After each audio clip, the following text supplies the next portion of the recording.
सुधीर की पत्नी सुधीर से लगातार रसोई से कहे जा रही है, आप अपनी माँ का कहीं और इंतजाम करो। अब मैं और बर्दाश्त नहीं कर सकती। पहले तो बुढ़िया किसी काम की तो थी, लेकिन जब से बुढ़िया का पैर टूटा है तब से तो वह राजू को स्कूल छोड़ने और लाने के काम की भी नहीं रही। अरे, मुझे समझ में नहीं आता है, मैं घर का काम करूं या राजू को स्कूल छोड़ने और लाने जाऊं। बहू खाने की टेबल में नाश्ता लगाकर सुधीर को नाश्ते के लिए आवाज़ लगाती है। सुधीर ऑफिस के लिए तैयार होकर नाश्ता करने लगता है।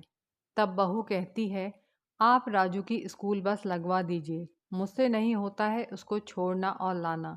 सुधीर बोला, रेखा, स्कूल 10 मिनट की दूरी पर है, अब इसके लिए क्या बस लगवाऊं? 10 मिनट की दूरी के लिए 1500 रुपये फूकना कहाँ की समझदारी है। राजू को छोड़ने और लाने में तुम्हारी वॉक भी हो जाएगी और तुम फिट भी बनी रहोगी। रेखा बोली, क्यों? मैं क्या खा खा कर मोटी हुई जा रही हूँ? कहना आसान है, 10 मिनट की दूरी क्या है। अरे, जब छोड़ने लाने जाओ तो तब पता चलता है पूरे 40 मिनट बर्बाद हो जाते हैं। घर का काम अलग से, ऊपर से तुम्हारी लंगड़ी माँ। मैं तो थक गई हूँ। अगर राजू की बस नहीं लगा सकते हो तो अपनी माँ का कहीं और इंतजाम देखो। सुधीर नाश्ता करके ऑफिस चला गया। सुशीला जी बेटे बहू की बात बाहर बैठकर साफ साफ सुन रही थी। मन ही मन दुखी भी हो रही थी कि बहू लंगड़ी संगड़ी जाने क्या क्या कहे जा रही थी, लेकिन बेटे के मुंह से एक बार भी नहीं निकला, रेखा, तुम यह क्या कह रही हो? वह मेरी माँ है। अरे, उसे माँ का इतना ही दर्द होता तो वह ऑफिस को जाते समय मुझे देखकर कहता तो सही, माँ तुम्हारा पैर कैसा है। वह तो मुझे देखकर भी अनदेखा कर गया। ऐसा व्यवहार तो लोग सड़क पर बैठे भिखारी के साथ भी नहीं करते हैं, जैसा अब वह मुझे देखकर करने लगा है। सुशीला जी बाहर बरामदे में फर्श पर पैर फैलाए बैठी हैं, क्योंकि उनके पैर में प्लास्टर लगा हुआ है। अंदर से बहू की आवाज़ आ रही है, राजू, जल्दी करो, स्कूल की घंटी बज जाएगी, देर हो जाएगी। राजू, नाश्ता करो। राजू, लगता है राजू स्कूल जाने के लिए तैयार हो रहा है।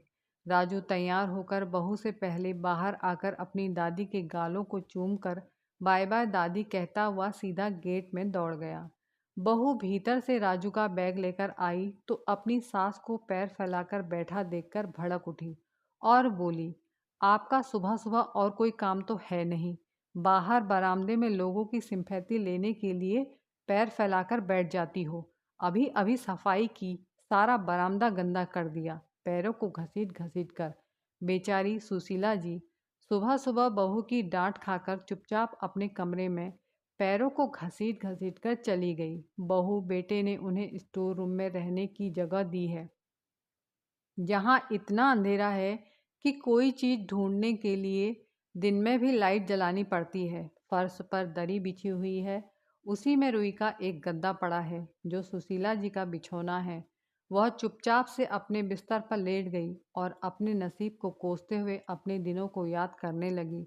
कैसे उन्होंने अपने इस बेटे को यहाँ तक पहुँचाने के लिए किस किस के आगे हाथ नहीं जोड़े, किस किस की खिदमत नहीं की। उन्हें आज भी याद है, 20 साल पहले बरसात के दिन थे, आसमान से खूब पानी बरस रहा था। किसान बहुत खुश थे कि धान की फसल अब के बहुत अच्छी होगी, क्योंकि इससे पहले साल बारिश बहुत कम हुई थी, जिस कारण धान की फसल कुछ खास नहीं हुई थी। राजेंद्र जी धान की रोपाई के लिए खेतों की मेड़ बांध रहे थे, ताकि बारिश का पानी खेतों में इकट्ठा हो जाए और वह पानी रोपाई के काम आए। पानी बरसने के साथ साथ बिजली भी खूब जोर जोर से कड़क रही थी। तभी आसमान से एक जोरदार कड़ाके की आवाज़ हुई। सुशीला जी दोपहर का खाना बनाते हुए रसोई के जाले से खेतों में देख रही थी। तभी उन्होंने देखा बिजली राजेंद्र जी के ऊपर गिर गई। वह रसोई से ही चीखती चिल्लाती खेतों की ओर दौड़ी। इतनी बारिश इतनी तेज हो रही थी कि आस पड़ोस वालों ने उनकी आवाज़ नहीं सुनी।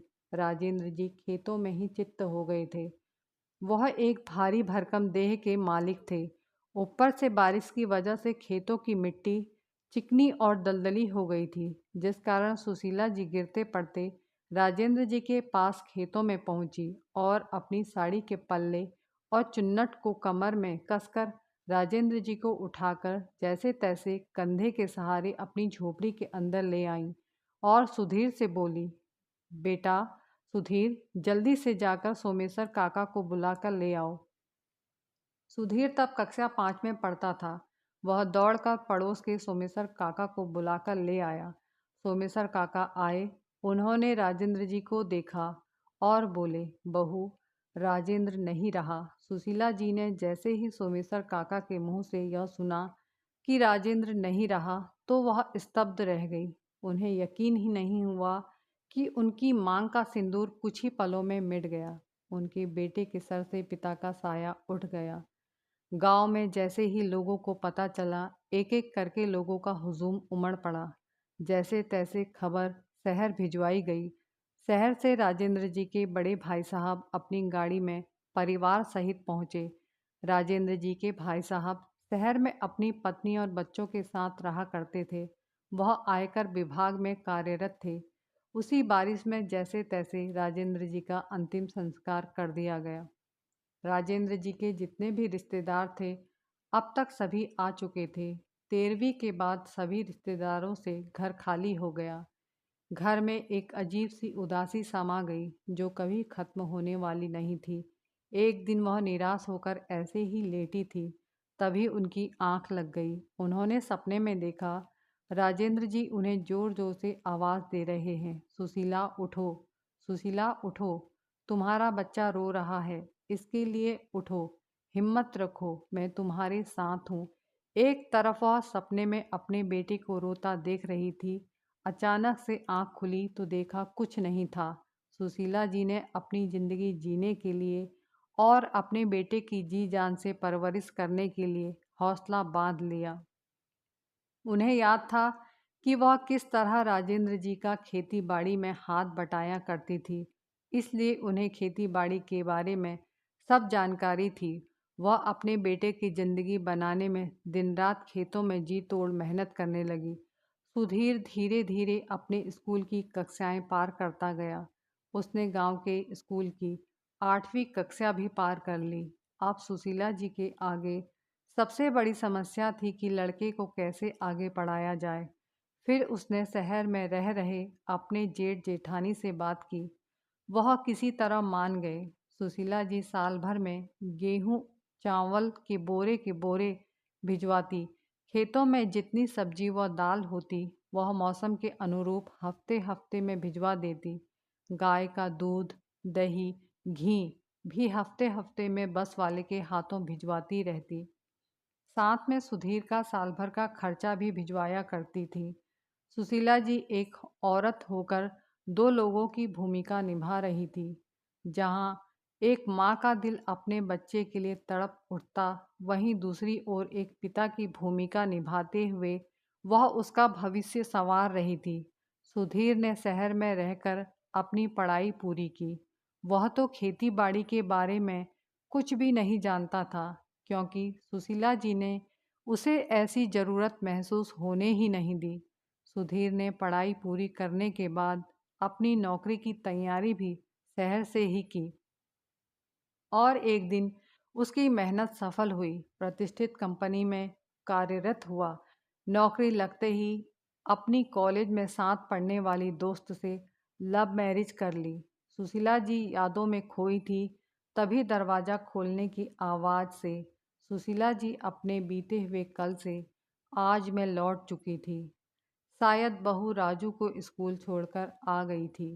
सुशीला जी अब बहू का इंतज़ार करने लगी। कब बहू आवाज़ देगी, माँ जी रोटी खा लीजिए। वह इंतज़ार करती रह गई, लेकिन बहू ने ना तो आवाज़ लगाई और ना ही उन्हें रोटी दी। सुशीला जी दवाई खाने के लिए रोटी का इंतज़ार कर रही थी। वह मन ही मन सोच रही थी कि बहू कहीं भूल तो नहीं गई मुझे रोटी देना। अक्सर ऐसा होता है, जब इंसान के ऊपर काम का दबाव रहता है तो वह कई बातें भूल जाता है। मन ही मन सोच विचार कर सुशीला जी अपने आप को तसल्ली दिला रही थी, लेकिन बहुत समय बीत जाने के बाद भी बहू ने सुशीला जी को रोटी नहीं दी। तब सुशीला जी अपने पैर को घसीटते हुए रसोई में गई। रसोई में बहू दिन के खाने की तैयारी कर रही थी। तब सुशीला जी बोली, बहू, आज सुबह नाश्ता नहीं बनाया था क्या? बहू बोली, क्यों, बनाया था। तब सुशीला जी बोली, आज तुमने मुझे नाश्ते में रोटियां नहीं दी। बहू बोली, मैंने सोचा आपको बैठे बैठे भूख तो लगी नहीं होगी, इसलिए मैंने आटा कम गूंथा और गिनकर रोटियां बनाई। सुशीला जी मन ही मन सोचने लगी, मतलब बहू ने मेरे लिए रोटियां नहीं बनाई।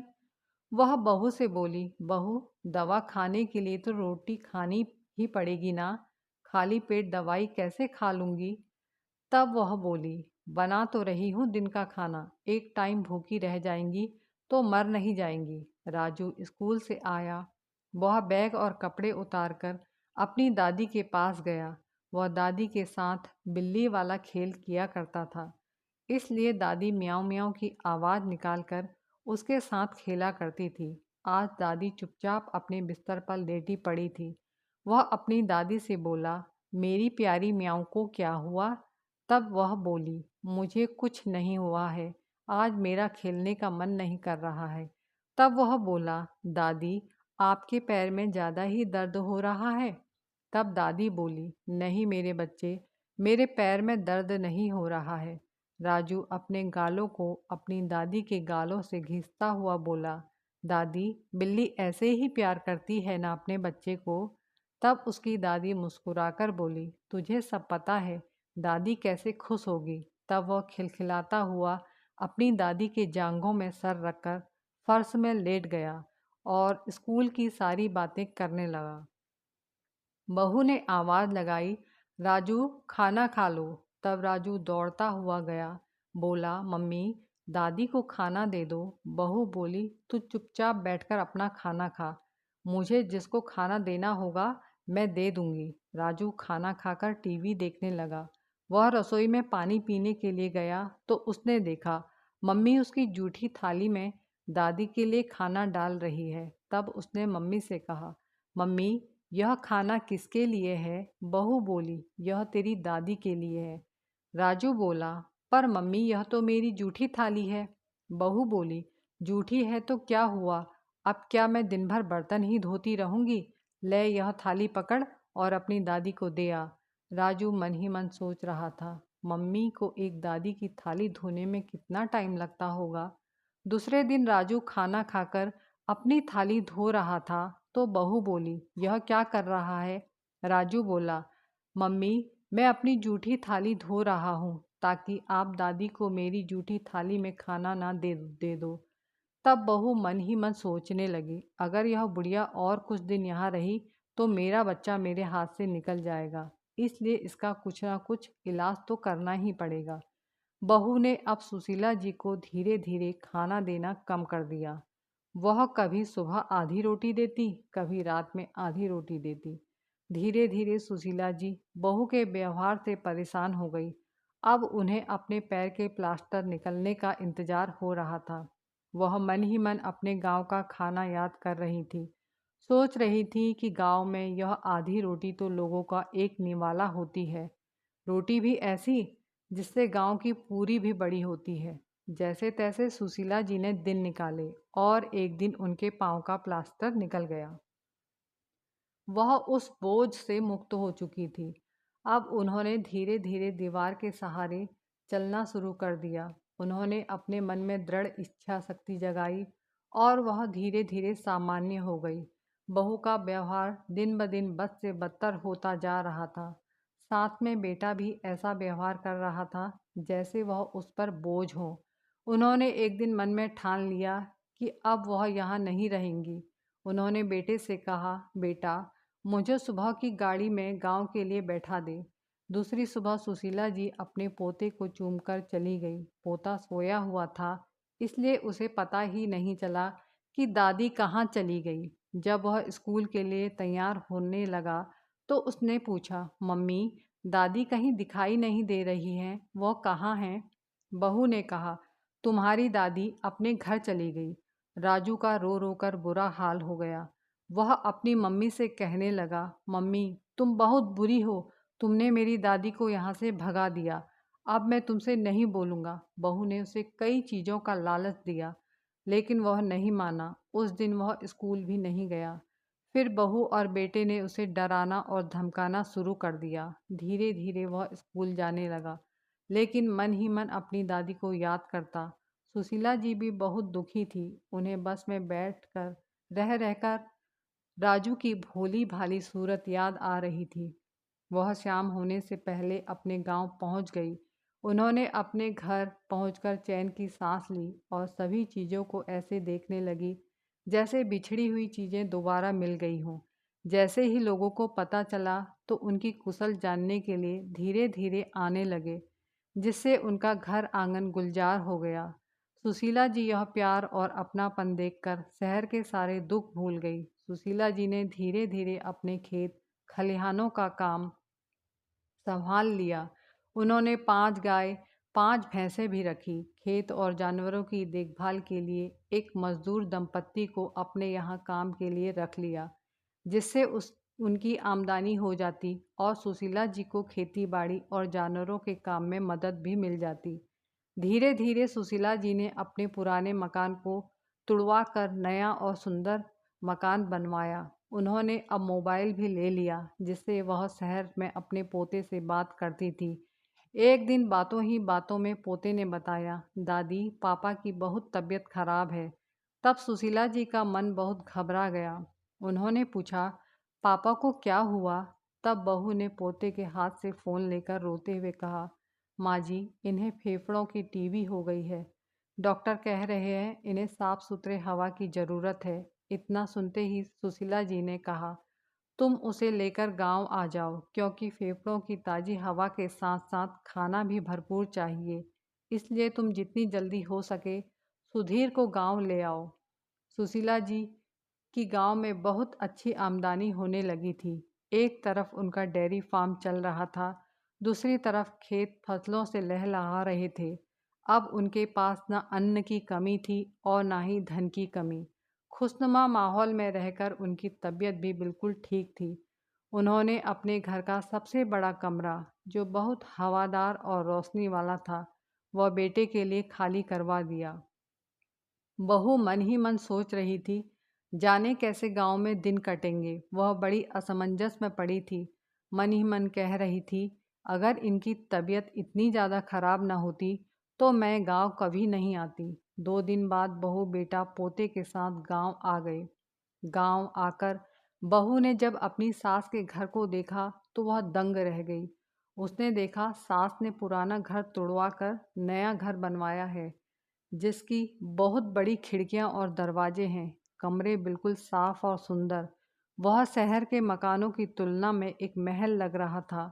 वह तो अपने सास के कारनामे को देखती ही रह गई और मन ही मन सोचने लगी, मैंने जिन्हें रोटी के लिए तरसाया उन्होंने यहाँ गांव में तो कमाल ही कर दिया।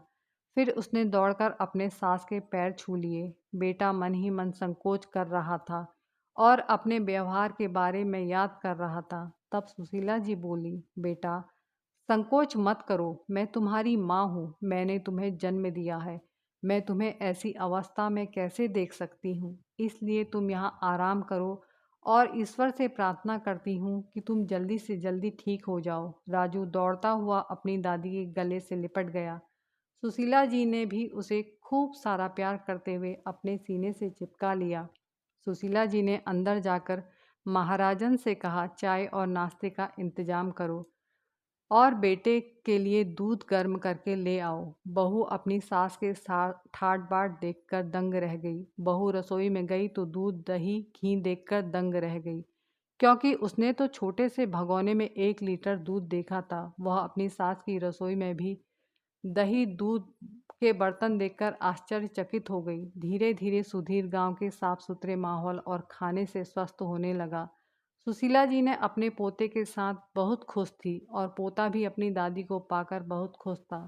कहानी देखने व सुनने के लिए आप सभी का तहे दिल से धन्यवाद। अगर आपको कहानी पसंद आई है तो चैनल को सब्सक्राइब करना मत भूलिएगा। धन्यवाद।